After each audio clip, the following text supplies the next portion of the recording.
ایک کھجور کے بدلے میں، ایک کھجور کے درخت کے بدلے میں اتنا بڑا باغ. میرا تو لاٹری کا ٹکٹ کھل گیا، میں تو مدینے کا سب سے مالدار آدمی ہو گیا. کل مدینے کے مالداروں میں میری بھی گنتی ہوگی، میرے غلام ہوں گے، بہترین مکان ہوگا، کئی گھوڑے ہوں گے، اونٹ ہوں گے، خچر ہوں گے، پالکی ہوگی، کئی غلام کندھا دے کر کے مجھے لیتے ہوئے ادھر سے ادھر، ادھر سے ادھر پھریں گے. آگے بڑھا، کہاں ہے محمد؟ یہ سودا مجھے منظور ہے. کیا وارے کھجور کا درخت، تو مقدر کا سکندر ٹھہرا، تو کہیں جانے والا تھوڑی ہے، تو میرے آنگن میں رہے گا. وہ تو ابو دردہ تھے نا، کھجور ان کے آنگن میں گرتی تھی، لا کر کے دے جاتے تھے. ارے جو میرے آنگن میں کھجور گرے گی وہ میں کھاؤں گا، جو ابو دردہ کے آنگن میں گرے گی ابو دردہ کھائیں گے. وہ تو ابو دردہ کا ایمان تھا نا، ان کا عشق تھا، ان کی محبت تھی، ان کا ایمان تھا، میرا تھوڑی. میں تو یہودی ہوں. اور میرے بارے میں تو فرمایا گیا نحن ابناء اللہ واحباؤہ، ہم اللہ کے بیٹے اور اس کے پسندیدہ ہیں. اگر یہ نہیں جانتا تھا کہ قرآن پاک میں یہ بھی آیا کہ الذین یعرفونہ کما یعرفون ابناءہم، اے محبوب یہ آپ کو ایسے ہی پہچانتے ہیں جسے اپنی اولادوں کو. مگر یہود بڑا فتنہ پرور ہوتا ہے. ٹھیک ہے یہ سودا منظور ہے. صدیق اعظم نے کہا یا رسول اللہ جب یہ سودا منظور ہے تو تحریر ہو جائے. تحریر ہو گئی صاحب. صدیق اعظم کا باغ لے لیا. وہ ایک کھجور کا درخت جو ہے صدیق اعظم کو مل گیا. صدیق اعظم پھر آقا کی بارگاہ میں آگے بڑھے، کہا یا رسول اللہ وہ کھجور کا ایک درخت جو ہے میرے بھائی ابو دردہ کو میں اپنی طرف سے تحفے میں پیش کر رہا ہوں. بولو بھائی، ہمارا اور آپ کا یہ کردار ہے، ہمارا اور آپ کا یہ طریقہ ہے. بولو بھائی، کائے چپ ہو رہا ہے؟ نہیں نا، تو بناؤ. دے لیا. دن بھر مدینے کے بازار میں وہ یہودی گھومتا رہا، ہوٹل ہوٹل، گھر گھر، بازار بازار. آج تو معاذ اللہ محمد کو ہم نے بیوقوف بنا دیا، ٹھگ دیا میں نے. معاذ اللہ ایک درخت کھجور کے درخت کے بدلے میں پورا باغ مل گیا مجھ کو. میں تو مدینے کا مالدار ہو گیا، دھنا سیٹ ہو گیا، ایسا ہو گیا ویسا ہو گیا. دن بھر پورے مدینے میں ادھر ادھر گپاسٹک کرتا رہا. رات میں تھکا ماندہ آیا، کھا پی کر کے گھر کھولا اپنا، آنگن میں گیا، کہا بارے کھجور کا درخت، تو کہیں جانے والا تھوڑی ہے، تو رہے گا میرے آنگن میں. جو ابو دردہ کے گھر میں گرے گی وہ ابو دردہ کھائیں گے، جو میرے آنگن میں گرے گی میں کھاؤں گا. تجھے کوئی اکھاڑ کے لے جانے والا نہیں، کاٹ کے لے جانے والا نہیں. مگر وہ نہیں جانتا تھا کہ عدل کرنے والا کون ہے، انصاف کرنے والا کون ہے وہ نہیں جانتا تھا. حاکم کون ہے وہ نہیں جانتا تھا. جسٹس کون ہے وہ نہیں جانتا تھا. اس حاکم سے پہلے کوئی حاکم نہیں، اس عدالت سے پہلے کوئی عدالت نہیں، اس جسٹس سے پہلے کوئی جسٹس نہیں، اس انصاف سے پہلے کوئی انصاف نہیں. رات میں سویا یہودی خراٹا مارتا ہوا، صبح اپنے وقت پہ آنکھ کھلی، منہ دھویا، جیسے ہی آنگن کے دروازے کی کنڈی کھولی، پیر آنگن میں رکھا، نگاہ اٹھایا تو منہ کھلا کا کھلا، آنکھ پھٹی کی پھٹی، پورا بدن کانپ گیا. رات میں وہ کھجور کا درخت جو اس کے آنگن میں کھڑا ہوا تھا سرک کر کے ابو دردہ کے آنگن میں کھڑا ہوا ہے. اللہم صلی علی سیدنا مولانا محمد وعلی آل سیدنا مولانا محمد وبارک وسلم. صلاۃ و سلام علیک یا رسول اللہ یا حبیب اللہ. کی محمد سے وفا تو نے تو ہم تیرے ہیں. ارے یہ جہاں چیز ہے کیا لوح و قلم تیرے ہیں.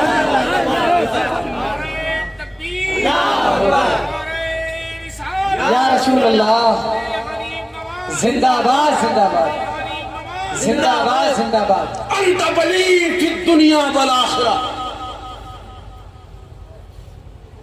ولی، اللہ اکبر. ولی، ولی کے معنی دوست بھی آتے ہیں، ولی کے معنی باپ کے بھی آتے ہیں، ولی کے معنی بزرگ کے بھی آتے ہیں، ولی کے معنی غلام کے بھی آتے ہیں. ولی کا بہت معنی ہے، اسی لیے تو کچھ قرآن پڑھ کر کے بہک گئے، کچھ ترجمہ کر کے بھٹک گئے. اب یہاں ولی کا کیا معنی ہے؟ انت ولی فی الدنیا والآخرہ، ایک نبی کی دعا ہے. اور جانتے ہیں کس نبی کی دعا ہے؟ حضرت سیدنا یوسف علیہ السلام. کس کی دعا ہے؟ حضرت سیدنا یوسف علیہ السلام. اللہ تعالیٰ نے اپنے قرآن میں بتا دیا کہ جب نبی دعا مانگتا ہے تو اے میرے محبوب کے امتیوں تم بھی دعا مانگو، سنت یوسف کی ادائیگی ہوگی. اور میرے عزیز جانتے ہو نا حضرت یوسف کہاں تھے؟ حضرت یوسف تھے مصر میں. وہ مصر جو حضرت سیدنا عمر فاروق رضی اللہ تعالیٰ عنہ کے دور میں فتح ہوا.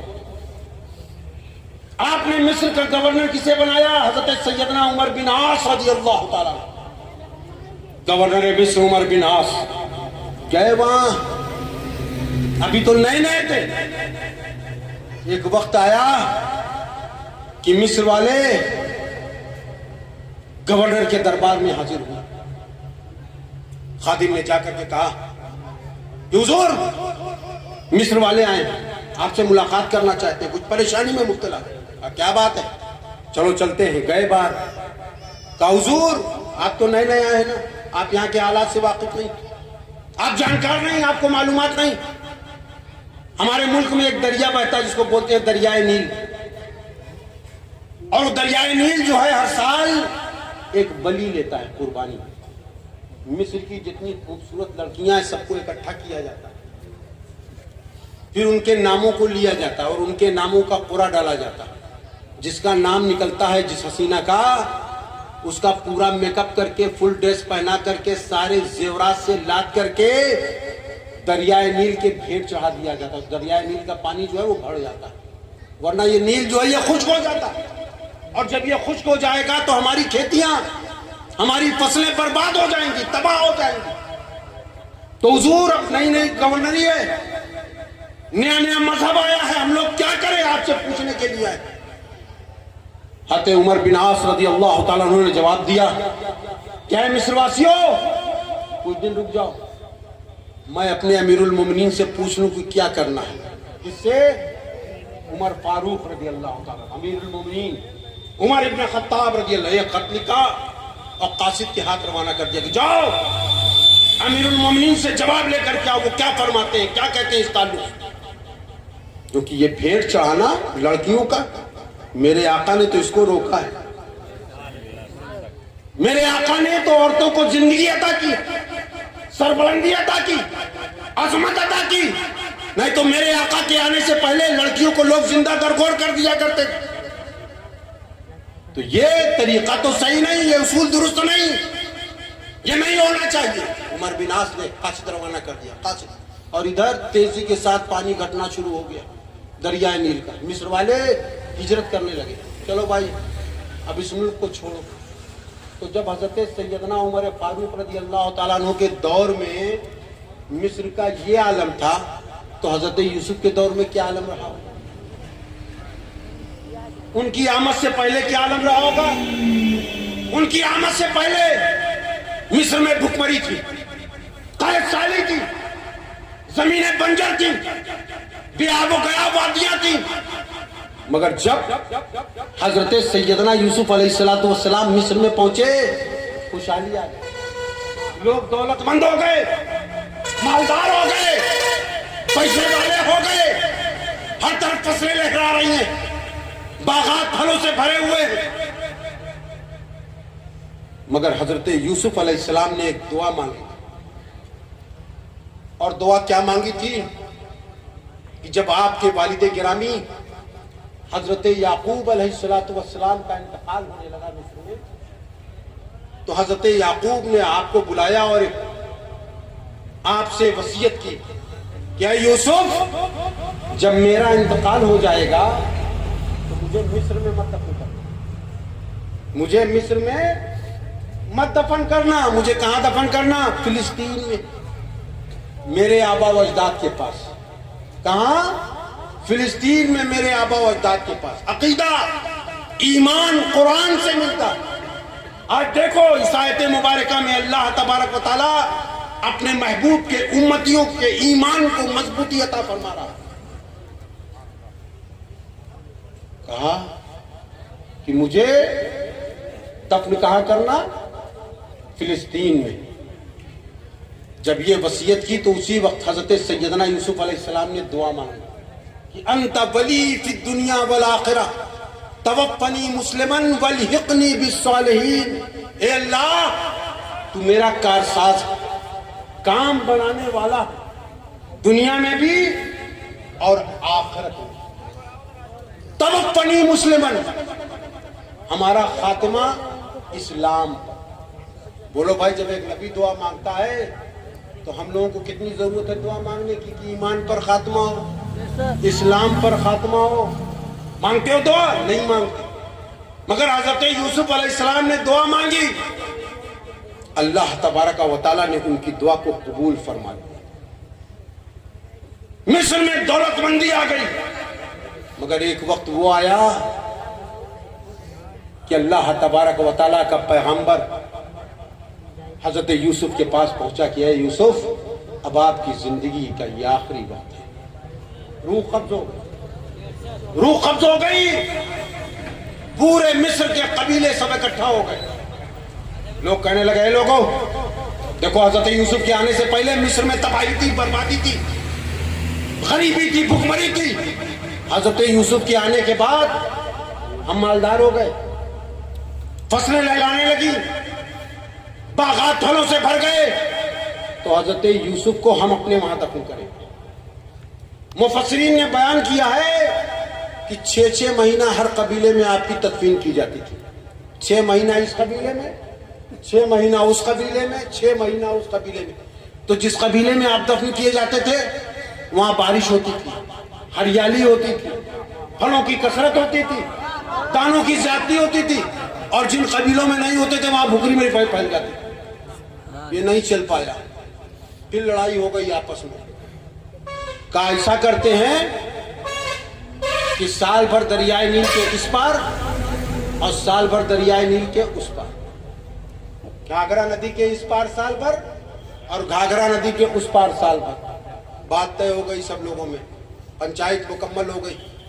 آپ کے تابوت کو سال بھر گھاگرا کے اس پار رکھا گیا. اب اس پار جب رکھا گیا، خوب بارش، پھلوں کی کثرت، دانوں کی کثرت، لوگ مالدار. اور اس پار میں بھوک مری، بارش نہیں، قحط سالی، باغات سوکھ رہے، پیڑوں میں دانے سوکھ رہے، لوگوں کی تنگدستی، فاقہ مستی ہو گئی. آتے تھے اس طرح دانا مانگنے کے لیے، نہیں چل پایا. یہ بھی آپس میں پھر لڑائی جھگڑا شروع ہو گیا.